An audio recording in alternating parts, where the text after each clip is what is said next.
Hi everyone, and thank you for joining. My name is Carrie Jacquet, and I'm here today with Joe Gottlieb for another 5 Minutes with Joe. We've had a short hiatus, but we're back, and we're talking about a pretty hot topic, and that is the notion of active defense, what's happening across the government space in this area, as well as how that impacts the private sector, interpretation of, the policies that are being set, etc. So let's start with what's new, what's news, and how's it being talked about?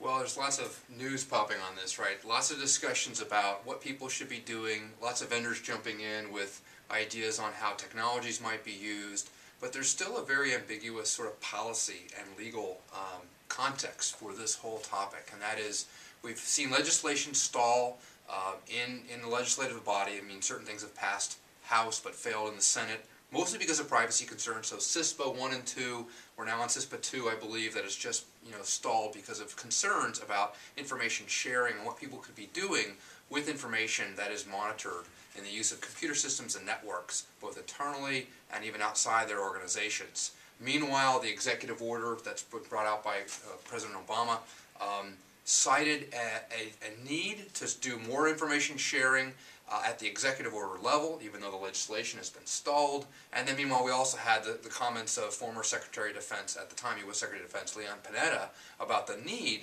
for our government to take proactive measures where necessary to defend itself from cyber attacks. So really a lot of different inputs swirling about, and we've been watching this with great interest, and I think the industry has been debating it with great interest in terms of what can actually be done, what should be done. For the most part, it seems that we have not been given any real legal clearance to go after adversaries that may have attacked our networks and our computer systems. And in fact, the Computer Fraud and Abuse Act is, looms large as a piece of legislation that is still very applicable in this case, which prevents us from gaining certain bits of information and attacking certain uses and scenarios in this context. Right, setting traps, that sort of thing, yeah. Right, I mean, so one of the issues here is, let's say we are attracting interest in a device, let's say a honeypot, setting a trap, and we attract an attacker, and then we want to go after that attacker that's left our premises. That gets into a host of issues. What if you go after the wrong guy? What if that attacker has done a nice job of anonymizing their trail and using other infrastructure to hide, and you wind up going after the wrong, right? An unsuspecting, innocent. That's right, innocent bystander.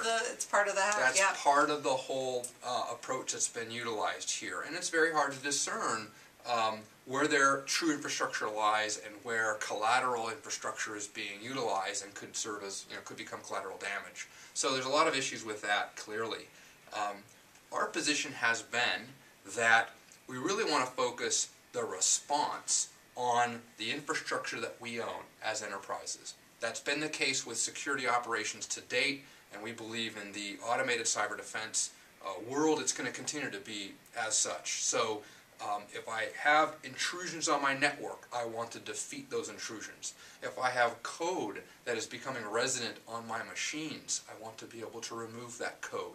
In fact, I own them, so I ought to have that jurisdiction. It gets a little bit blurry when you get into cloud services. So let's say I'm leading on a cloud services provider that's providing some infrastructure. That, by contract, should be an extension of my infrastructure. So I ought to be able to eliminate threats, even eliminate presence of bad actors and bad code from those systems. Striking back, actually pursuing an attacker off of our premise, is clearly something that is at least ambiguous, if not outright illegal today. Right. And so we're advising our customers not to be engaging in those sorts of activities, and in fact to utilize capabilities that stick with the sort of within their perimeter. And the analogy we tend to use is, if there's an intruder at your home and they are on your property and they're threatening you, self-defense is clearly justified. Now, chasing that person down the street and into their home and taking out that individual and their family, that clearly goes beyond the call in terms of self-defense. And there's some gray areas there, but the analogy tends to serve pretty well. And I think the real trick here is what part of information sharing is just really a good practice, and you've been talking about that so much for the longest time, just even with our own community of customers and partners, being able to, share information about, breaches or queries that we need to be looking for to help us expose things. What happens when, that information sharing discussion starts to create the fervor that could potentially lead to some of this active defense, debate? Well, to date, our experience in sharing is mostly about subpoena-driven, warrants for information, particularly working with the telcos across most of Europe. That's been an activity that's been quite well governed by the legislative system and the laws that allow law enforcement to come in and request call detail records from the telcos. And we continue to believe that a similar model makes a lot of sense. So let's lean on our existing justice system and our laws and our need-to-know basis for information to serve and to govern those sorts of things. The other thing is if we share more information that can be collectively utilized to analyze things and to become better prepared and better protected, that really has to be handled with a lot of care. And so we've advocated the sharing of analytics, which are more questions about actual events rather than the events themselves. If the events themselves are shared in sort of a breach analysis, there are ways to obfuscate that data, and clearly that should be those precautions should be taken so that we can avoid issues where we're highlighting vulnerability and or highlighting very sensitive data that companies don't want to get out there. We also advocate for an evolution, and we need to make progress here, of our own legislative and sort of law enforcement system to become more savvy towards the cyber operations of large companies, because companies want to be able to get the authorities involved when they suspect attacks, and they want help, but they want to do so in a way that can protect their brands and to do it in a very sort of sensitive and confidential manner.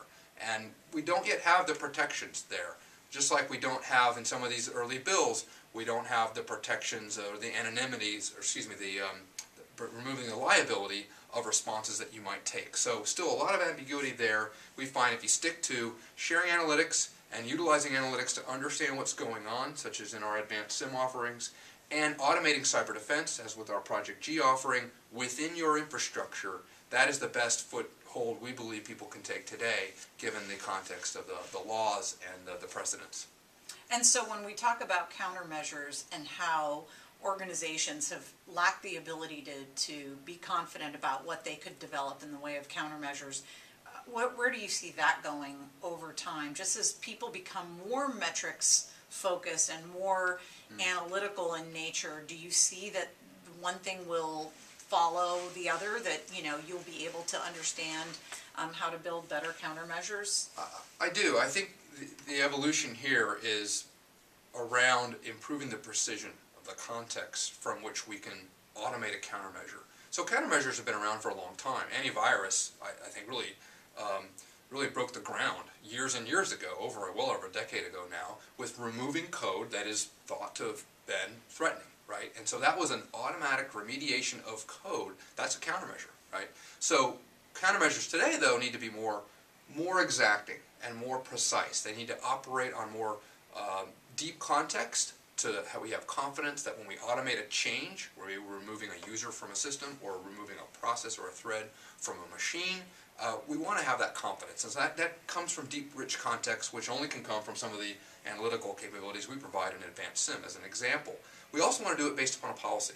So we don't want to just fire off countermeasures without any real controls. We want them to be driven by policies that we've set based upon the posture that we're taking as a security organization and as enterprises, so that we can do this in context with the right level of control. And that's what we're focusing on with our Project G offering. So building policies around automated countermeasures that leverage the deep and high precision context so that we can make this stuff truly effective. And the other thing that I see is companies need to automate because they're falling behind.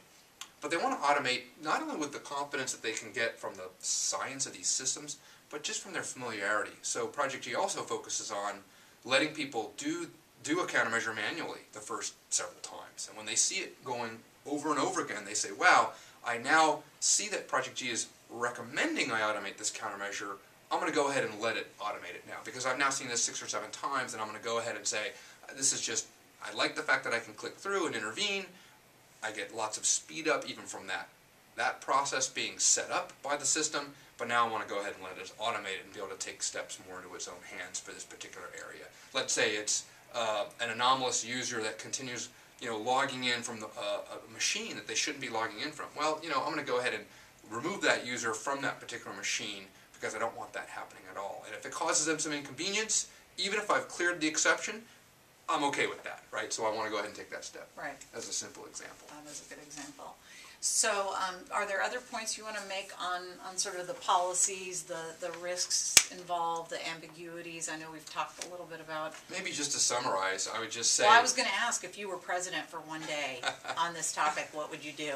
Well, I think President Obama has his hands full. He's trying to be progressive. He's trying to evolve the situation. But there are a lot of complex issues, and for the most part, even in the security industry, we wrestle with the complexity and the challenging nature of these things. Let alone legislators who've got to, be thoughtful about a broad variety of things. So it is challenging, and so I would continue to push for the evolution of some of these matters. I think information sharing may not be the only place to start. I think we do need to at least clarify the importance of automated countermeasures within our infrastructure and call that out. I do also think we should be clarifying the role of our defense and intelligence agency and department base in protecting our critical infrastructure as well as our way of life, our capital enterprise and by doing system. that, we are able to also say, and that means this area enterprises is for you to work, right? Here's what you have to be continue to be it's focused not all on them. when tanks roll onto our soil, the Department of Defense has clear jurisdiction. When planes come into our airspace and the like, when infantry lands on our shores, they have clear jurisdiction. And we know there's jurisdiction that's established, but increasing the jurisdiction for the defense and intelligence base to be able to have a role in helping defend our way of life in the fifth domain, I think is clearly necessary, and sort of hashing that out and making sure the rules are clear and that enterprises know them and that they fit well with enterprise risks and business management and their reporting requirements and their compliance obligations. Those things need to be tied together, and we can make some basic progress on that for sure. Okay, good. Well, I'll vote. I'll All vote right. for you. Thank you. All right. Well, thanks everyone for joining us, and we'll be back again with another 5 Minutes with Joe very soon.